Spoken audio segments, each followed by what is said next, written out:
On July 7th, 1993, at her home in Gray, Louisiana, Donna Fortenberry was reminded that through a child's eyes, the world often appears to be completely safe. Around 12, Giselle and Olivia begged me to put a video on.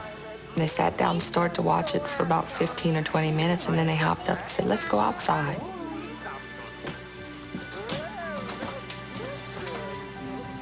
It was super hot outside. It's so hot that it's unbearable. Whenever you would open up the front door, the heat would throw you back. So for the first time, I closed my front door. It was kind of quiet, so I said, gee, this is a good opportunity for me to pick up the phone and call my friend.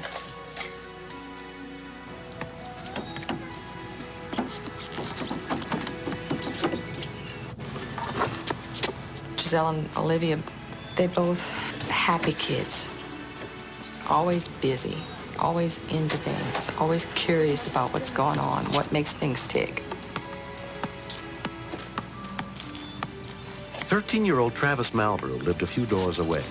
I was playing basketball with my friend. I saw Glenn's over there and saw him playing in the trunk. But I didn't feel like getting those kids in trouble.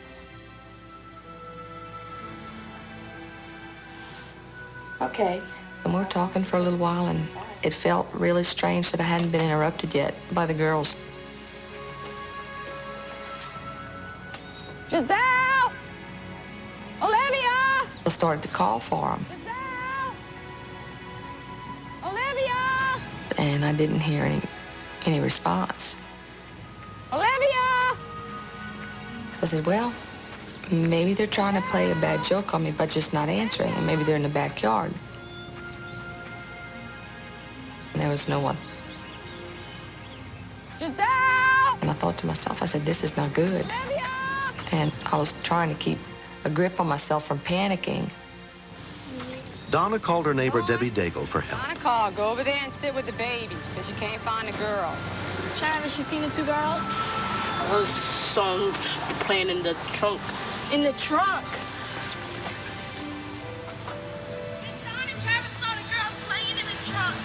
I ran down the steps at this point, hoping that I would open the trunk and find them sitting up crying, glad that Mommy found them. Oh, my God! But when I opened it and found them just laying there, both bodies beaded with sweat, Jackie, you go call 911! it's like, my God, I just had a brand new baby, and now I have to bury two kids. Ambulance service, do you have an emergency? Yes, this is Dearborn Parish Sheriff's Office. Acadian ambulance dispatcher Jill Stelly took the call. They got the two kids out, but they don't know if they're breathing or not. No, one of them's not breathing. Come on, hurry. It was a call, two children in the trunk of a car. We don't know how long they've been back there. It was probably 100 degrees that day, and you can multiply that being in a trunk. I knew there was a danger of heat stroke.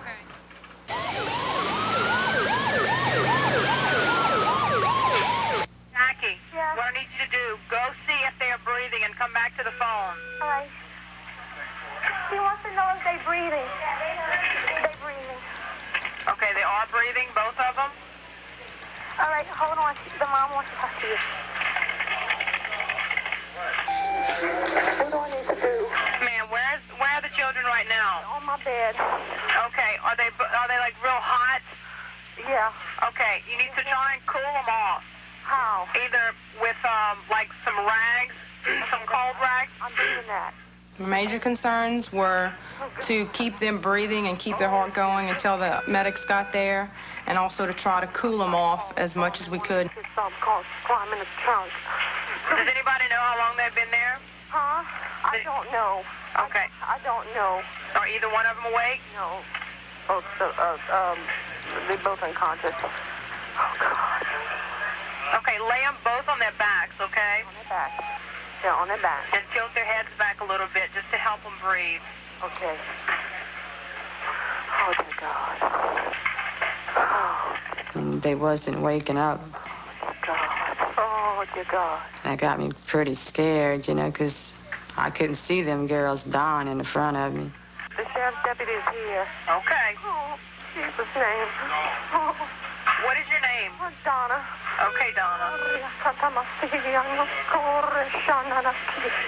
I began to pray in tongues, and I knew that their survival was going to rely on my prayers. Turning blue. Huh? My oldest one's turning blue. Okay, but are they breathing? No, not Giselle. Ma'am? Giselle, I did not feel her breathing, and I did not hear her heartbeat, and I began to panic. And I said, oh my God, Debbie, I think she's dead. Schriever volunteer fire EMT Scott Cazelot lived just down the street. The children were both unconscious. The youngest girl, Olivia, had a pulse and was breathing.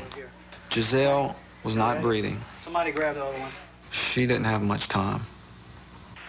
Oh, God. Okay, just try to take some slow, deep breaths, okay? They're going to take good care of her, okay? But the ambulance is here, too. Okay. Let me go. Okay, Donna, they're going to take good care of her, okay? I know. You did good. Thanks. Bye-bye. After I hung up that phone, I just took a deep breath and just pray they're going to be okay.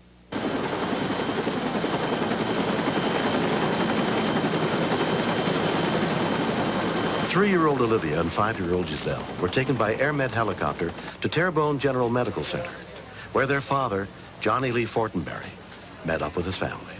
I saw my children lying on those stretchers, and it was like, oh, God. And these children got such a long life ahead of them. Why them? Why not me? They both were treated by emergency physician Stephen Maloney. They were under extreme heat exhaustion, bordering on heat stroke. CPK, get the labs. It's a high likelihood that if they'd been in that trunk in the conditions that they were, another 20 to 30 minutes, their body temperatures would have gone up extremely high, and they would have died of heat stroke. Okay, babe, got to keep that oxygen on your face, okay? It's really important to keep it on.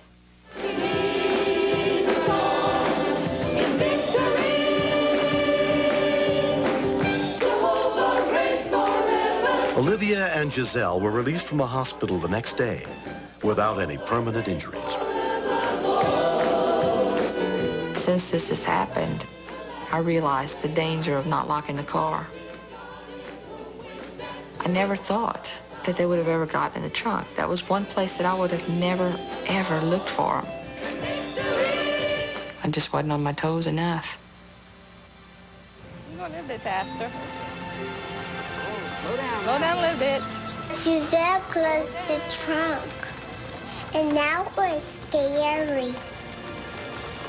I want it to get out. Yeah. I'm not gonna get in the trunk no more. Slow down, Olivia. Slow down, baby. I got wonderful kids. I got the best kids in the world. But they're going to get into stuff. I'm more protective. I just thank God every day that I didn't lose my children. You're doing good. Next. It was like, God, this is like the movies. It didn't seem real.